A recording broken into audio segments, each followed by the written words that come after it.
여러분 반갑습니다. 우리 좌우에 있는 분들과 한번 반갑게 인사 나누시겠습니다. 하나님은 성도님을 사랑하십니다. 오늘도 하나님께서 여러분들에게 주시는 이 말씀을 통하여서 이번 한 주도 이 말씀 속에서 승리하고 또 위로를 얻고 위로를 나누어 주는 우리 성도님들 되시기를 주의 이름으로 축원합니다. 여러분, 오늘은 여러분들이 정말 좋아하는 말씀입니다. 부동산 이야기입니다. 땅을 얻을 수 있대요. 실제로 실제로 저에게 이런 상담을 하신 분이 있어요. 저에게 성도님은 아니고요. 오래전에 아주 진지하게 찾아오셔가지고, 목사님, 제가 땅을 좀 샀는데 그 땅값이 자꾸 내려갑니다. 그래서 기도를 열심히 드렸는데 드디어 응답을 받았대요. 성경을 읽어보니까 온유한 자가 땅을 기업으로 얻을 것이다 라고 했는데, 내가 화를 자꾸 내서 하니까 땅값이 떨어지는 것 같습니다.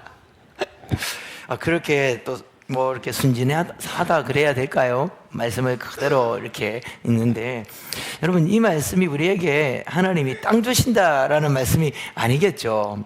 문자 그대로 아마 하나님이 온유한 자에게 땅을 주신다 그러면 이 교회 안에 싸움은 절대 안 일어날 겁니다. 화를 한 번 낼 때마다 땅이 한 평씩 사라지는데.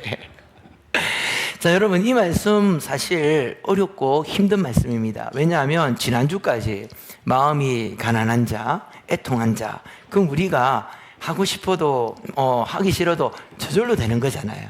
늘 우리의 마음은 가난하고 또 애통하는 마음이 있습니다. 그런데 온유한 자가 복이 있다, 참 힘든 이야기입니다. 왜냐하면 온유함이라는 것은 저절로 되는 게 아니거든요. 우리 스스로 온유하려고 애를 쓴다고 또 되는 것도 아닙니다. 특히나 이 말씀을 처음 들었던 이 이스라엘 백성들, 예수님께서 산상수훈을 지금 산에 오르셔서 말씀을 탁 이렇게 하실 때 이 세 번째 복에서 많은 사람들이 고개를 갸우뚱거리고 저는 동의할 수 없는데요 라는 생각을 가졌을 것입니다. 왜냐하면 이 세상은 힘 있는 자가 땅을 차지하거든요. 그리고 이 당시는 지금 로마라는 거대한 제국이, 강력한 이 나라가 힘과 폭력으로 온 세상의 땅을 다 정복하고 있었던 시대입니다. 그들의 땅도 이 로마라는 제국의 힘으로 군사를 몰고 와서 힘과 폭력으로 이 땅을 착취하였던 그런 시대입니다. 그런 때에 자신의 땅마저도 이 로마라는 거대한 제국에게, 그 제국의 폭력과 그 무력 앞에 지금 빼앗겨버린 그런 상황 속에서 예수님께서 온유한 자가 땅을 차지한다 라고 말씀하시는 이 말이 그들의 귀에는 너무나도 어색하게, 그리고 동의하기 싫은 말씀으로 들렸을 것입니다. 세상은 누가 땅을 차지합니까? 힘 있는 사람, 그리고 권력과 폭력을 행사하는 자들이 땅을 차지하고 또 땅을 차지하려고 그렇게 힘과 폭력을 행사하는 것입니다. 오늘 우리 시대도 다르지 않습니다. 여러분, 우리가 이런 일을 당했을 때 우리가 흔히 하는 말이죠. 왜 바보같이 당하고만 있냐? 니는 입이 없나? 화도 못 내나? 왜 당하고 그 바보 멍충이처럼 그렇게 빼앗기느냐? 이런 이야기를 합니다. 우리나라 사람들, 특히 우리 경상도에서는 아주 상식적인 것이죠. 싸움하면 누가 이깁니까? 목소리 큰 사람이 이깁니다. 그래서 땅은 힘 있는 사람이 차지하는 것이고, 그리고 땅을 차지하기 위해서 사람들이 분을 내고 또 폭력을 행사합니다. 그런데 예수님께서는 이 세상의 법과 또 세상이 흘러가는 이 세상의 원리와는 완전히 반대되는 말씀을 하시는 것이죠. 누가 땅을 기업으로 얻는 줄 아느냐? 그 마음이 온유한 자다. 그래서 그 온유함이 복되다라고 말씀을 하시는 것입니다. 분명 여기서 땅이란 우리가 생각하는 이 땅은 토지를 말하는 게 아닌 것 같습니다. 그리고 온유함이란 어떤 것일까요? 우리가 어떤 분들은 저절로 온유해지는 분들이 있어요. 성품 자체가 유순하고 화를 잘 안 내시는 분들이 우리 가운데 있습니다. 굉장히 주로 내성적이신 분들이 좀 그렇죠.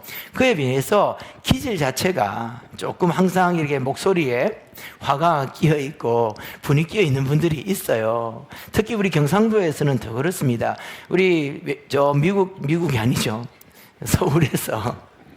서울이나 저 윗지방에서 이렇게 결혼을 해서 오신 분들이라든지 이사를 오신 분들은 지하철을 타면 모든 사람들이 지하철에서 싸우는 줄 알아요. 예. 우리 경상도 사람들은 웃으면서 화를 내는 아주 특별한 재능을 가진 사람들입니다. 그런 걸 말하는 것 아닌 것 같아요. 그러면 우리 경상도 사람들은 절반도 땅을 차지하지 못할 겁니다. 분명히 이것은 우리가 말하는 기질과는 다른 것을 말하는 것이죠.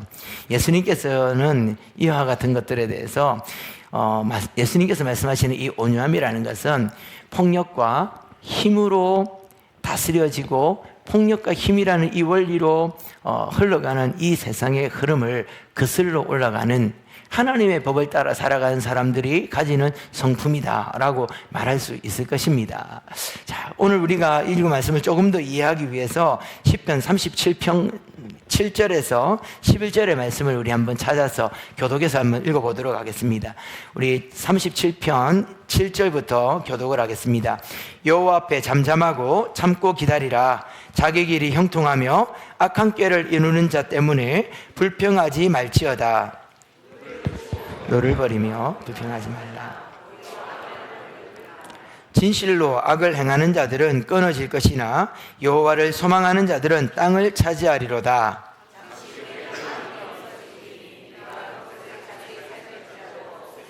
함께 읽겠습니다. 그러나 온유한 자들은 땅을 차지하며 풍성한 화평으로 즐거워하리로다. 예수님께서 하신 말씀과 동일한 말씀을 하시는 겁니다. 화를 내고 분을 내고 폭력을 행사하는 사람들이 우리가 잠시 볼 때는 이기는 것처럼 보이겠지만 결국 그들은 망할 거다라는 것이죠.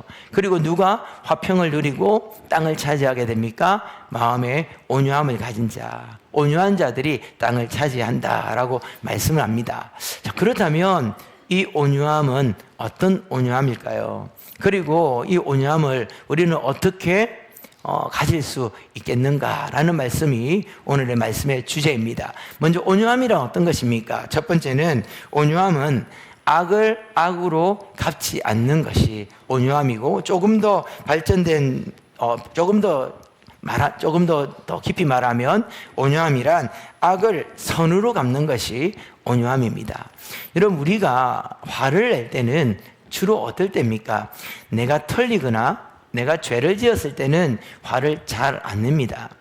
내가 털렸는데도 불구하고 화를 내는 것은 굉장히 미숙한 사람의 태도죠.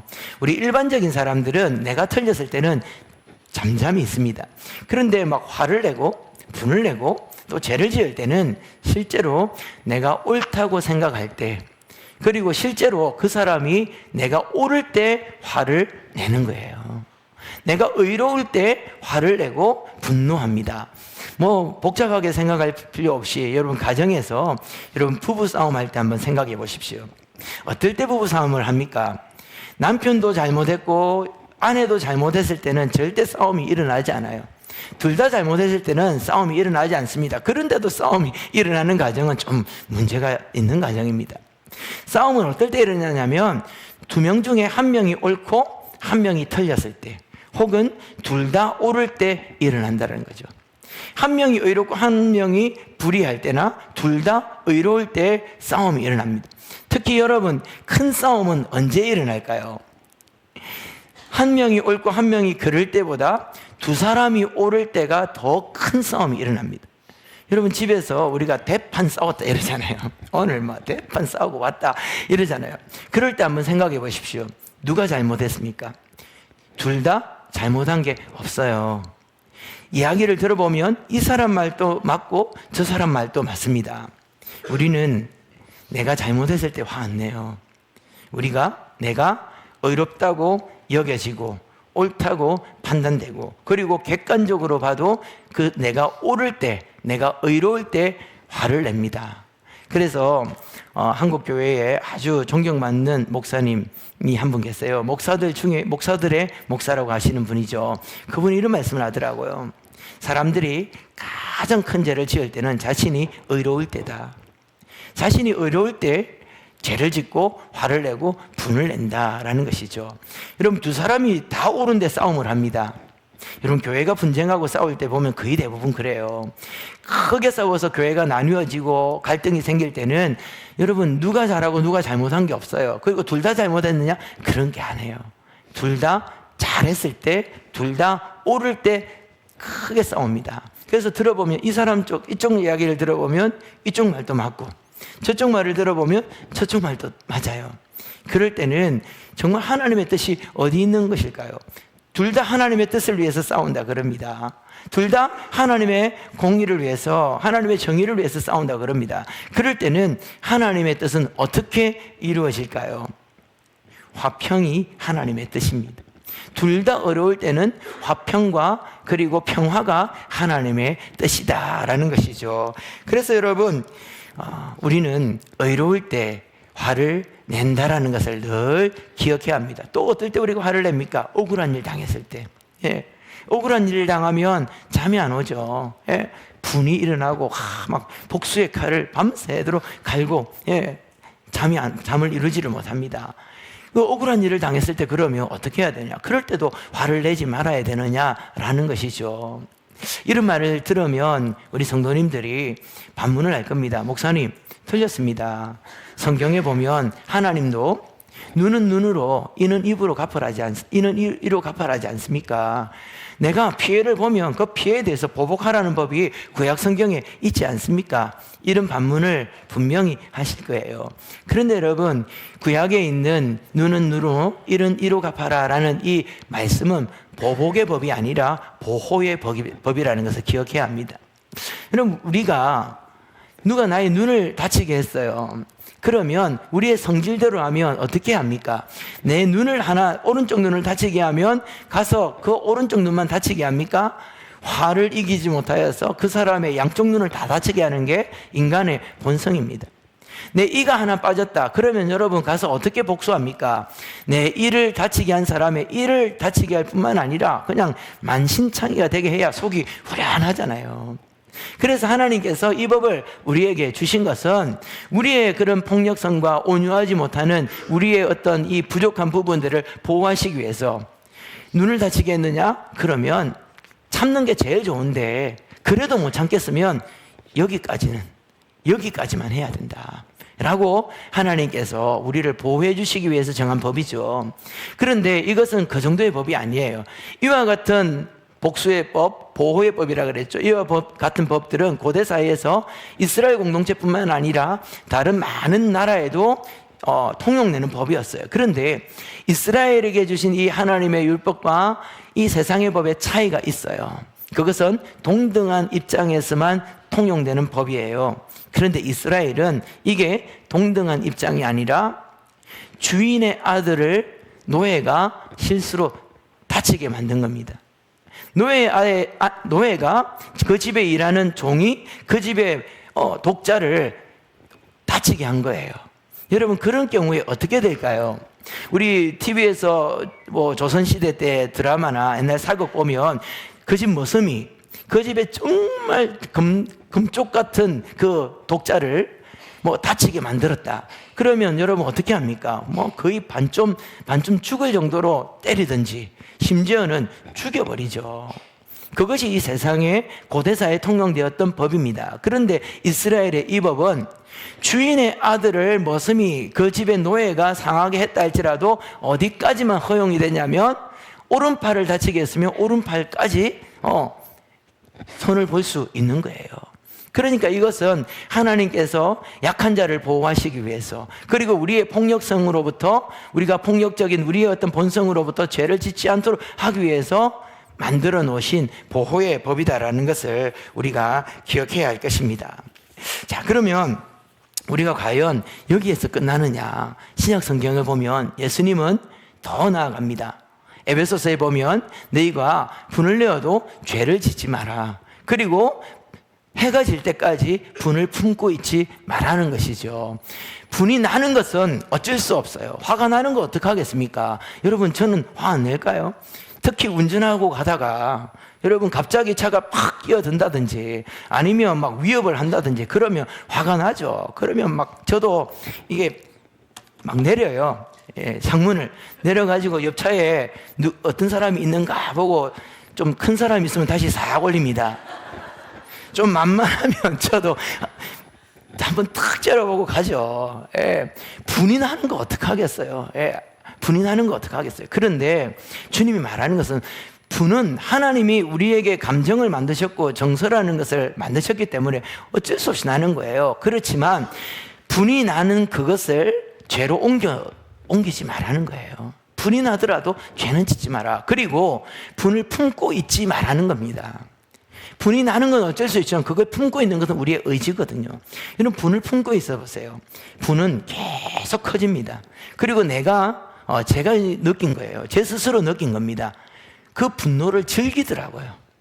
분노를 막 즐기면서 분노를 키워가요. 처음에는 그렇게 화가 나지 않는데 그걸 의지적으로 버리려고 하지 않으니까 막 내가 이렇게 복수해야지, 이렇게 해야지, 다음에 만나기만 해봐라 이러면서 분이 계속 커지는데 제가 그것을 즐기고 있더라고요.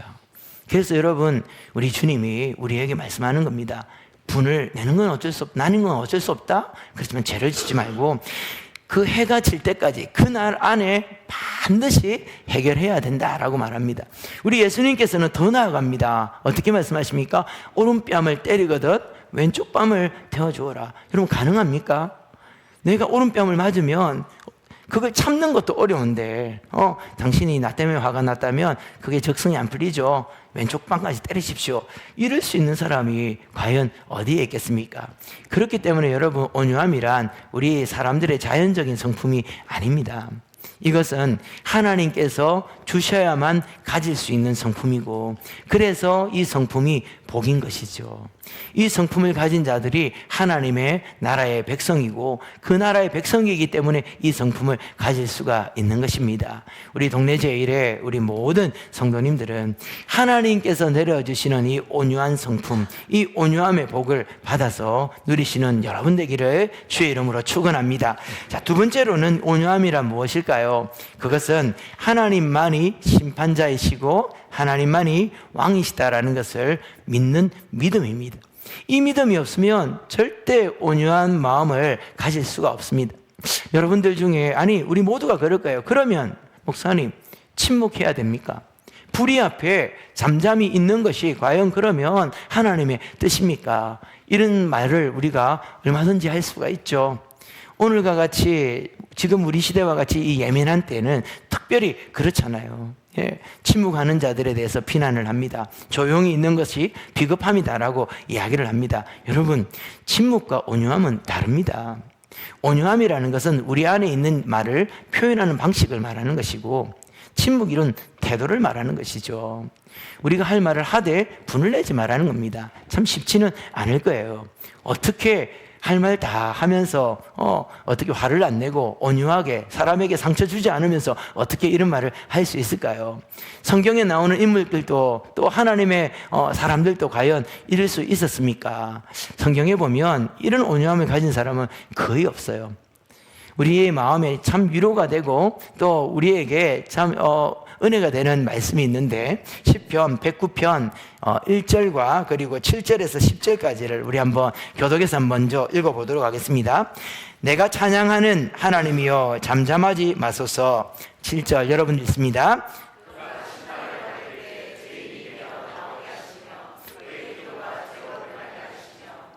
그의 연수를 짧게 하시며 그의 직분을 타인에게 빼앗게 하시며 그의 자녀들은 유리하며, 함께 읽겠습니다. 그의 자녀들은 유리하며 구걸하고 그들의 황폐한 집을 떠나 빌어먹게 하소서. 아멘이라는 말을 못하겠죠. 여러분, 이게 성경에 나오는 말씀입니다. 누가 하나님께 드린 기도 내용일까요? 위대한 믿음의 사람 다윗의 기도예요. 이 말씀을 읽을 때 제가 진짜 이거 다 외우고 싶어요. 그래서 막 억울한 일이 있을 때마다 교회 와가지고 하나님 여러분들 중에 이런 사람이 없을 거라 생각하지 마십시오. 여러분, 다윗이 이런 기도를 드려요. 여러분, 이게 기도입니까? 우리도 이런 기도 잘 안 해요. 내용이 뭡니까? 하나님, 그 사람이 기도를 하는데 그 기도가 다 저주가 되어 그 사람한테 돌아가게 해 주십시오. 그걸로 끝나지 않아요. 직분을 빼앗기게 해달라. 이 말이 뭔지 아십니까? 회사에서 잘리게 해라는 거예요. 사업 망하게 해달라는 겁니다. 예. 거기서 끝나면 안 되는, 끝나도 뭐 너무 심각한 문제인데, 여러분, 적어도 우리가 가족 건드리면 안 되잖아요. 다윗이 가족까지 건드립니다. 하나님, 그들의 자녀들이 망하게 하여 주십시오.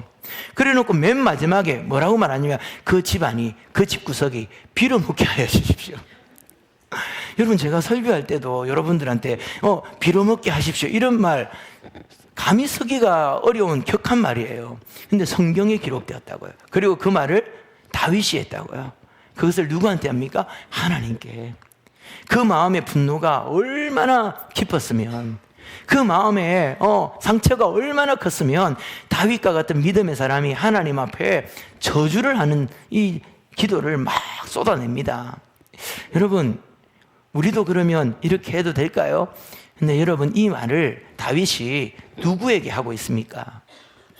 사람에게 가서, 자신을 화나게 만난 그 사람에게 가가지고, 너는 기도하는 것마다 저주가 될 거야. 너의 아내는 어떻게 될 거고, 네 자식들이 팔려가게 될 거고, 너는 직장에서 잘리게 되고, 사업은 망하게 될 거고, 너희 집안, 온 집안이 빌어먹게 될 거다. 그렇게 말하는 게 아니에요.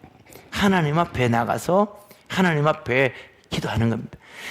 자신의 마음을 정직하게 고백하는 거예요.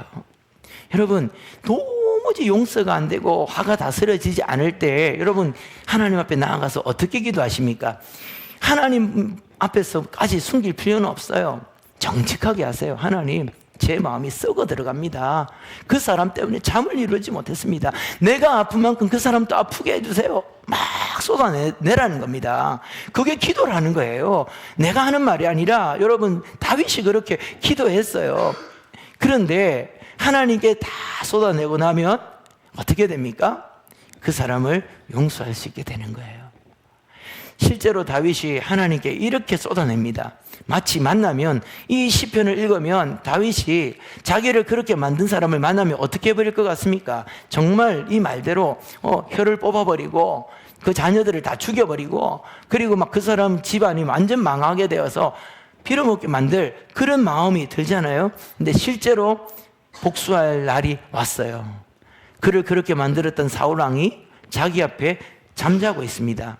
가서 목을 조아서 죽일 수도 있고요, 돌로 때려서 죽일 수도 있고, 칼을 꽂아서 죽일 수도 있는 정말 완벽한 기회가 그에게 왔어요. 그때 다윗이 어떻게 합니까? 온유하게 하죠. 온유한 마음을 가지고 그 사람을, 사울왕을 용서하고 보냅니다. 자고 있는 사울왕의 옷자락을 살짝 도려내고, 그리고 나서 돌았습니다. 예. 다윗이 사울을 손대지 않습니다. 그럼 어떻게 이렇게 할 수 있을까요? 여러분, 온유함이라는 것은 내 마음을 내 스스로 다스릴 수 있는 게 아니에요. 그 마음을 하나님께 가져가서 하나님께 다 쏟아내는 겁니다. 하나님께 그 마음을 쏟아낼 수 있는 것은 하나님이 심판자라는 것을 믿는 믿음이 있기 때문입니다.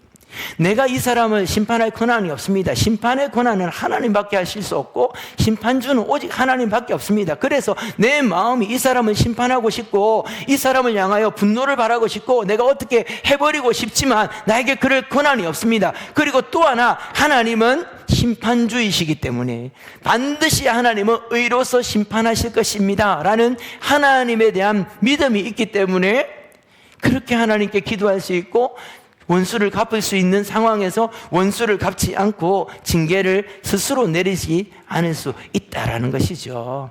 여러분, 하나님 앞에 토해내세요. 하나님 앞에 쏟아내십시오. 그러면 용서할 수 있습니다. 그러면 온유한 마음으로 대할 수 있다라는 것이죠. 성경에 보면 가장 온유한 사람이 나옵니다. 하나님께서 이 사람은 이 땅 가운데 모세처럼 온유한 자가 없다라고 인정한 분, 온 역사 가운데 가장 온유한 자로 하나님이 인정하셨던 사람이 모세예요. 근데 이 모세에게도 많은 위기가 있었죠. 자신의 형과 누이가 모세를 향해서 대적을 합니다. 이방 여인하고 결혼했다고 막 대적을 하고 니만 선지자냐, 어떻게 네가 그럴 수 있느냐, 모세의 권위에 도전을 합니다. 그리고 고라의 자손들과 그리고 아비람 자손들이 반역을 일으켜서 너희만 선지자냐, 하나님이 너희들에게만 말씀하시냐라고 말하면서 모세에게 굉장한 위협을 강합니다. 그때 여러분 모세가 어떻게 반응합니까? 모세는 그것을 스스로 다스릴 수 있는 힘도 있었고요, 그것을 정리할 수 있는 권력과 권위도 있었어요.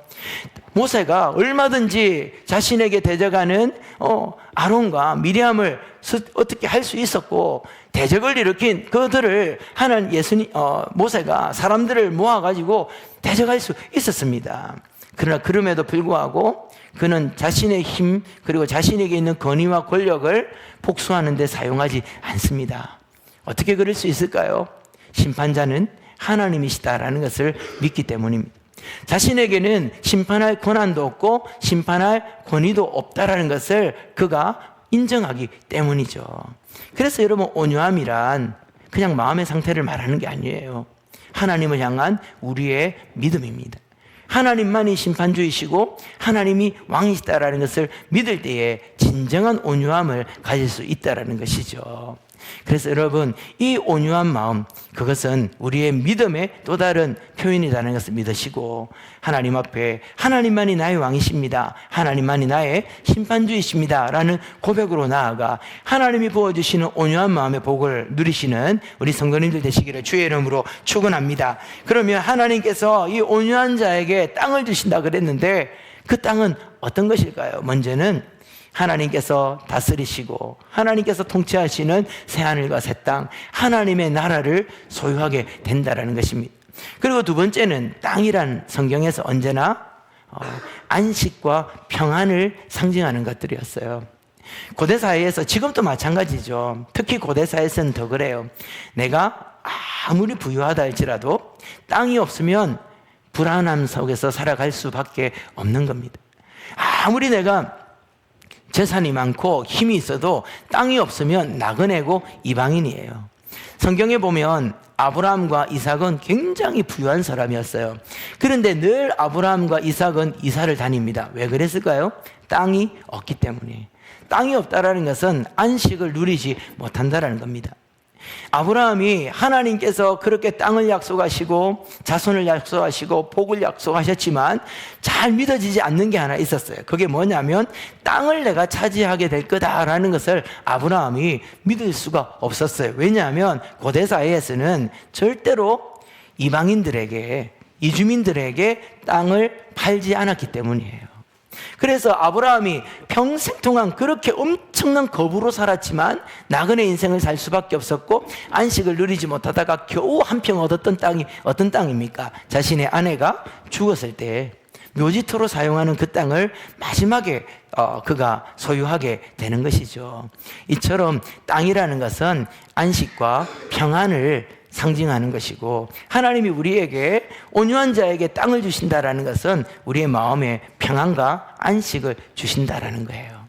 여러분, 화내는 사람하고 화를 참는 사람, 화를 이기는 사람, 누가 더 마음의 평안과 안식을 가질까요? 잠언 27장 3절의 말씀입니다. 우리 한번 다 같이 한번 읽어보겠습니다. 시작. 돌은 무겁고 모래도 가볍지 아니하거니와 미루는 자는 분노를 이 둘보다 무거우니라. 아멘. 자, 여러분, 우리가 흔히 이 말 합니다. 막 다 쏟아내고 나니까, 내가 하고 싶은 말 막 화내면서 다 하고 나니까 속이 후련하다 그러죠. 그런 적 있으시죠? 그런데 진짜 속이 후련하시던가요? 화를 꾹꾹 참고 있다가 그 사람 면전에 막 저주를 쏟아붓고 막, 그래서 내가 말로 이 사람을 완전히 제압해버린 겁니다. 내 앞에서 눈물을 뚝뚝 흘리고 분해서 어떻게 할지 모르는 그 모습을 내가 보니까 그 순간 속이 시원할 때가 있죠. 근데 여러분, 그 속이 시원한 후련함이 오래 가던가요? 우리 주님이 말씀하시는 거예요. 분노하는 자는 모래에다가 돌을 얹은 것보다 더 무거운 것을 지고 가는 것이다. 저도 화를 참으려고 애를 많이 씁니다. 그러다가도 어쩌다가 한 번씩 이게 통제가 안 되고 불쑥불쑥 화가 나올 때 있거든요. 집에서 특별히 뭐 화를 잘 안 내지만 정말 뭐 어쩔 수 없이 제일 만만한 사람이 우리 집에 한 명 있겠죠. 화를 탁 내면 그래 내가 1년 동안 참고 누르고 살았는데 내가 이런 말도 못하나 하면서 팍 했는데 그러고 나면 속이 후련할까요? 하루 종일 마음에 이만한 바위 덩어리가 얹혀져 있습니다. 그 무거움을 정말 이루 말할 수 없는 그 무거움과 그 답답함으로 살아가는 것이죠. 여러분 속이 후련한 건 그 순간이에요. 그러나 시간이 지날수록 계속 불안합니다. 늘 마음이 무겁습니다. 예. 그래서 우리 주님이 온유한 자가 땅을 얻는다. 온유한 자가 안식을 누린다라고 말씀을 하는 겁니다.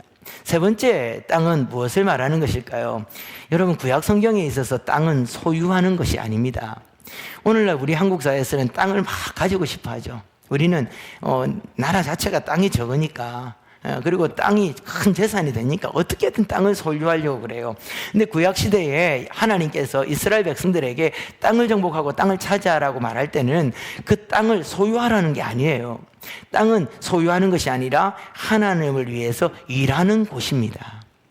땅은 하나님께서 그들에게 땅을 맡기신 것은 그 땅을 가지고 거기서 잘 먹고 잘 살아라 라는 게 아니라 각 지파별로 땅을 나누어 준 것은 그 땅에서 하나님의 나라를 세우고 하나님의 영광을 찬양하고 그 땅 가운데 있는 이방인들에게 복음을 전하여 하나님 나라 백성 되게 하라.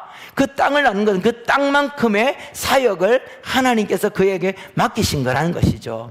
그 말은 하나님께서 하나님 나라를 위하여 쓰시는 사람은 어떤 사람이라는 것입니까? 온유한 사람을 하나님이 쓰신다라는 거예요. 하나님의 역사를 누구에게 맡깁니까? 온유한 사람에게 맡긴다라는 거예요. 우리는 힘 있는 사람, 능력 있는 사람, 재능 있는 사람, 똑똑한 사람, 이런 사람들이 하나님께 쓰임 받을 것이고 이런 사람들이 하나님이 쓰시는 주의 종이다라고 생각을 하겠지만 하나님은 그런 사람 안 쓰신대요.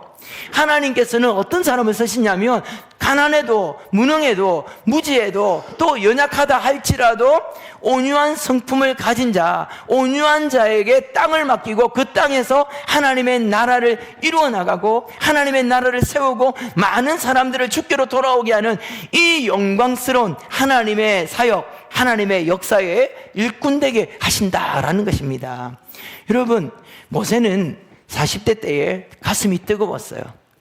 그는 엄청난 재능을 가지고 있었고 힘도 있었습니다. 그리고 자기 민족을 향한 열망도 있었죠. 그런데 그런 열망이 있는 모세를 하나님께서 쓰시지 않았어요. 여러분 40대에 가장 왕성할 때 아닙니까? 그의 지위가 애굽의 왕자입니다. 그리고 그는 많은 지식을 소유한 사람입니다. 리더십도 탁월했죠. 그러면 하나님께서 하나님의 역사를 이룬다면 80세 노인보다는 40대 젊은 모세가 훨씬 더 귀하고 또 하나님 쓰시기에 합당한 사람일 거예요. 그런데 하나님께서 40대 모세에게는 나타나지도 않아요. 그를 사용하지 않습니다. 그러다가 80이 넘은 노인의 때에 하나님께서 모세에게 나타납니다. 그리고 모세에게 하신 말씀은 네가 선 곳은 거룩한 곳이니 네 발에서 신을 벗어라.